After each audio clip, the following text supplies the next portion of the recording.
এটা হলো পৃথিবীর সবথেকে গরম রুম আর এটা হলো পৃথিবীর সবথেকে ঠান্ডা রুম। আর আজকে আমরা দেখতে চলেছি আমাদের দুজনের মধ্যে কে বেশিক্ষণ এই খাদ্য রুমগুলোর ভেতরে টিকে রাখতে পারে। প্রথমে অভিক ঢুকে পড়লো পৃথিবীর সবথেকে গরম রুমে আর তারপর আমি ঢুকে পড়লাম পৃথিবীর সবথেকে ঠান্ডা রুমে। কিন্তু ভাই এই ঠান্ডা ঘরটা এতটা খতরনাক যে ঢুকতেই আমার সঙ্গে সঙ্গে ঠান্ডায় পুরো পা ব্যথা হয়ে যাচ্ছে। আর এইদিকে অভিকের দেখো গরমে পুরো ঘাম ছুটে যাচ্ছে। কিন্তু আমাদের মধ্যে যে আগে রুমগুলো থেকে বেরোবে সে হেরে যাবে। গাইস আমাদের এই চ্যালেঞ্জটাকে আরো খতরনাক বানানোর জন্য আমাদের ছোট ভাই আর সৌমিলি মানে চলে এসেছে। প্রথমে সৌমিলি মানে অভিকে গরম গরম ইয়েপি খেতে দিল। আরে আমার গরম দিচ্ছে ছেলে, মরে যাবো, এত গরম দিইনি। আর গরম গরম ইয়েপির চোটে অভিকের পুরো প্যান্ট ভিজে যাচ্ছিল।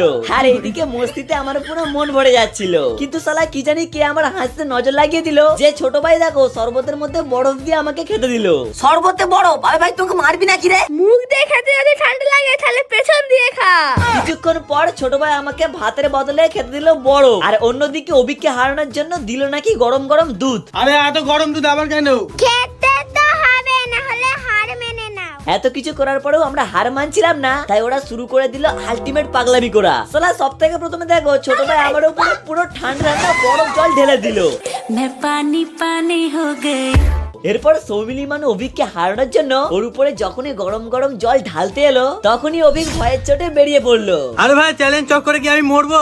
আমি চ্যালেঞ্জ ফ্যালেঞ্জ করছি না। আর এইদিকে ফাইনালি আমি জিতে গেলাম।